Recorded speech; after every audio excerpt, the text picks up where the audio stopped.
Shake Shack has always made it clear, it isn't fast food. Everything is made to order, and that customization means customers have to wait. But as Shake Shack expands, it seems to be taking a lot of ideas from fast food. It's building drive-thrus, adding rest stop locations, and installing ordering kiosks. As Shake Shack tries to compete in spaces traditionally dominated by fast food, it's got to speed up operations, because many customers expect to get their food quickly. But this is a major challenge for a company built on a guarantee of fresh cooked meals every time. This is the economics of Shake Shack. Long lines have been part of Shake Shack's DNA from the beginning.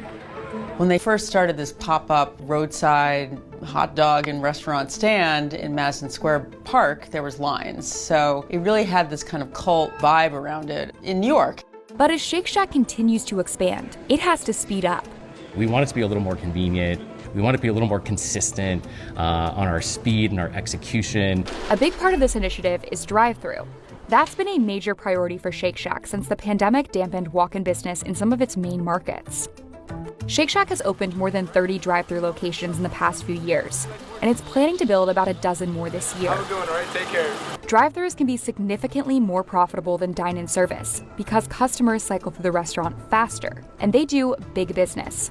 McDonald's, for instance, does about 70% of its multi-billion-dollar U.S. business from drive-thru. They can be very efficient. You can do a lot of sales quickly. There's not the expense of maintaining a dining room in the same way, so you really save in certain ways, particularly if you can get the volumes of people who are able to go through your drive-thru at peak.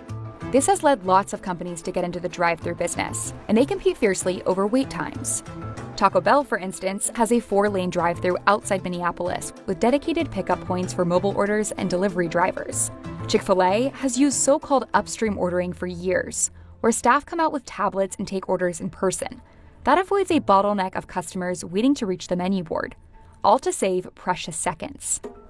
According to mystery shopper data, Taco Bell and McDonald's drive-thrus had total wait times of about 4 to 7 minutes, which includes the time you're waiting to order, ordering, paying, and then receiving the food.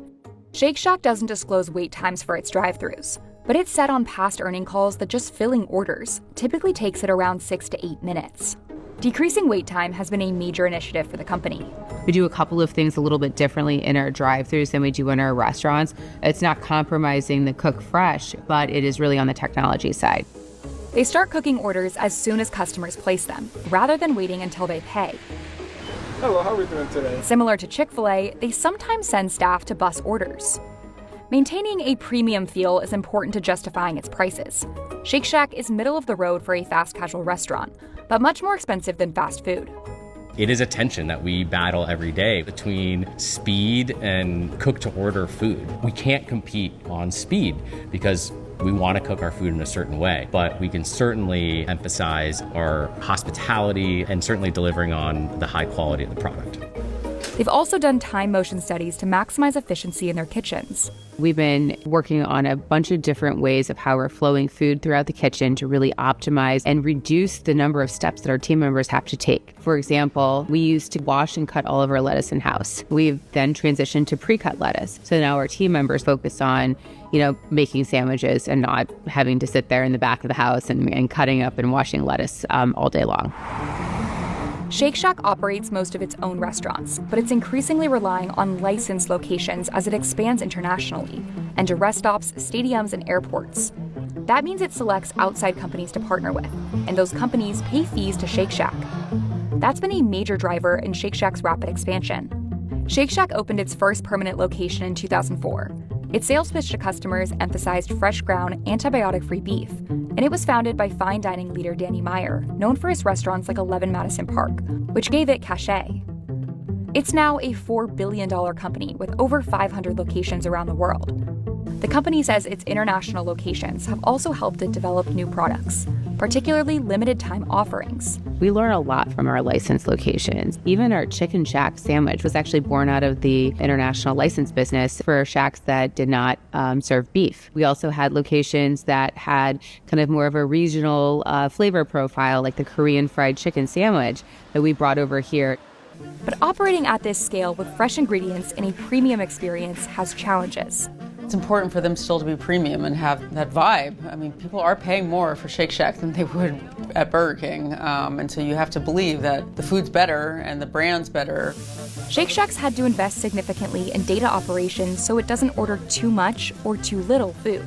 And the ability to get a sales forecast very, very tight really sets the tone for how the profitability can be at that location and across your entire fleet. It means that your waste is within control and that you're not selling out of items and you're able to meet guest demand. We're not having to make decisions on a particular menu item which might have a negative impact. We're literally just getting smarter at our operations.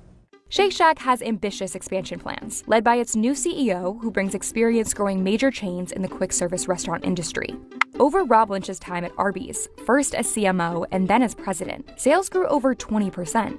At Papa John's, he helped the company recover from a significant slump and opened hundreds of new restaurants, though the chain has been lagging recently.